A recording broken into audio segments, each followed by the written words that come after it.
Welcome, everyone. I'm Cassandra from CassandraTyndall.com, and today I just wanted to give you a little heads up about September. I've just delivered all the material for members of the Golden Circle Club, so they will be getting all those deep insights really soon. But here on YouTube, I just thought, yeah, we're coming close to the pointy end of August, which has been a big month. But as we move into September, it's almost like we can just hit the cruise control for a little bit because a lot of what we are moving through this September really does underpin the rest of 2024.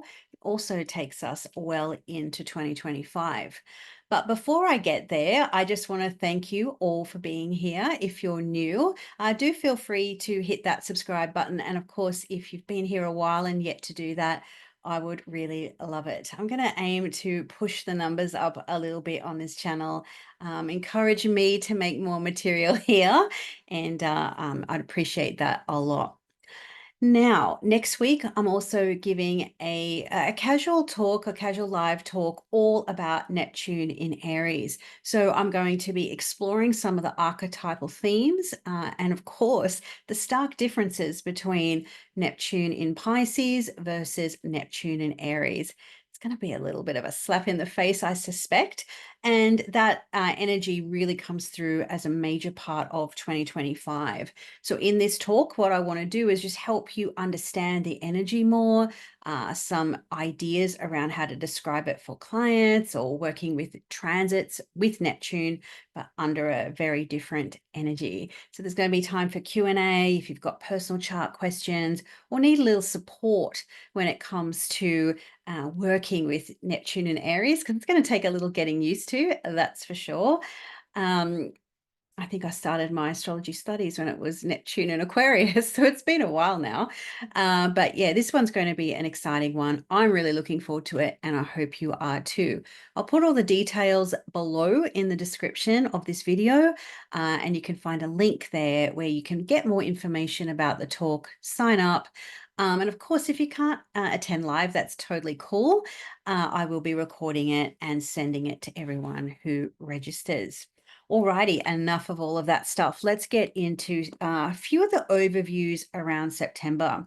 So my three big things for the month of September is Pluto and Capricorn, but that's not our first rodeo. And Mars in Cancer, of course, and we have a lunar eclipse. So they're the three standout features of September. So I'm just going to break down those a little bit for you.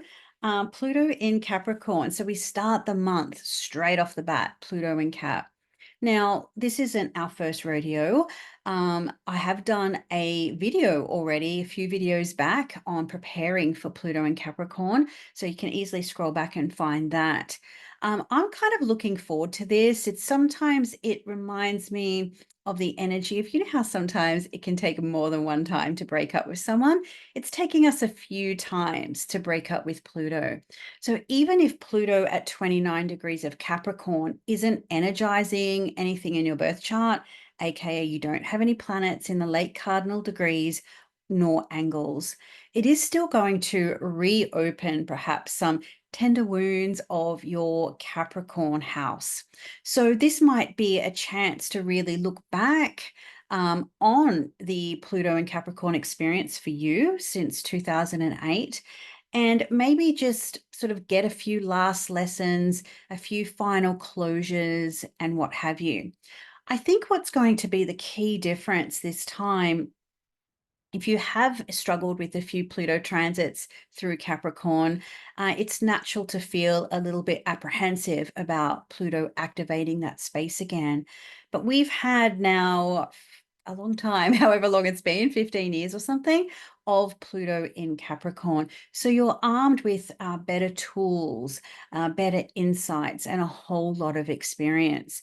At some point in time, the lost the word. What is it? The energy, the archetype of Pluto, of the caterpillar, the cocoon, and the chrysalis. At some point, we have to grow those Pluto wings. And I really do think that there's some juicy opportunities with Pluto and Capricorn for about 10 weeks where we can become empowered and really own what that means for us.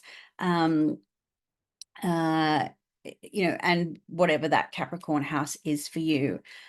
On the collective, I'm not so positive about that, but that's what I talk about inside the Golden Circle because I don't think YouTube will like it too much. Anywho, all right. So that takes us at the top of the month.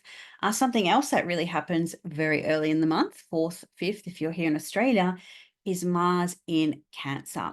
Now, I've spoken about Mars in Cancer a couple of years ago now, and I offered some insight around working with astrology's like worst planet because it's a malefic in fall. So it is one of the most difficult placements. And I think out of all of the sign planetary combinations, this one, hands down, is the most challenging. People I know who have it personally, professionally, it is a tricky one. Um, Not that it's all bad. There's so many positive qualities about Mars in Cancer, which I talk about in that video. There's always a spectrum of positive and negatives with the planets. And I think there's a lot of people out there now that see Mars, malefic, Cancer, fall, nothing good can come from that. And I don't believe that to be true. So I'll try and find a link for that video and I'll put all of that in the description box so it's nice and easy for you to find because we're going to be dealing with Mars in Cancer for an extended period of time. Mars moves in 4th, 5th, as I mentioned, and it's going to be going through rather slowly through Cancer until very early November. Then Mars will move into Leo, and then moving fairly slowly, it will then station retrograde in December, only briefly 6 degrees in. Then Mars will back into Cancer through January, February, where it stations direct about February 24 from memory, from writing 1,000 horoscopes for next year already. And then we're going to have Mars in Cancer through till about April 17. So rather than the regular 6 weeks of a Mars in Cancer transit, we're getting the best part of 6 months. Now, so this energy is going to take us well into 2024. And if we encapsulate with that part of the Leo retrograde dip, just that first 6 degrees, well, we're working with Mars and Leo well into June. So that's 10 months of Mars just occupying either Cancer or Leo. So those parts of our birth charts are going to get put through the grinder a little bit. Now, it's going to be crispy, it's going to be crunchy, and it's going to have all of those retrograde hallmarks. I'll save that for another video. But as far as Mars in Cancer in September is, it's like pay attention to what Mars may be agitating, aggravating, heating up, making you more reactive to, as opposed to responsive to. What do you feel an emotional urge towards to defend or protect? So this, as I said at the beginning of the video, September is very much about, just get yourself comfortable and because this is it, Mars and Cancer forever. And this entry month is, Mars is still making some decent progress. It's not terribly slow at this point in time. So it is, for the best part, just going to feel like another Mars in Cancer journey, but it is going to be different this time. So do pay attention. Now, I'm just going to say it out now. I'm going to not hold back on the good stuff. I've been telling people, clients, students, what have you, for a while. Yeah, Mars in Cancer is not going to be a fun walk in the park. However, if we can grind through, grin and bear it, get a little bit agitated and hot under the collar a little bit sensitive. I'm a Cancer, so, I can go there, get a little sensitive. There's going to be blessings at the end of that, okay? Because by the time Mars gets out of Cancer, it'll go through Leo. And then, of course, by June, Jupiter will arrive in Cancer. So that's pretty special. So we are going to get a lot of Cancer energy coming through for the next, I guess we could say 18 months.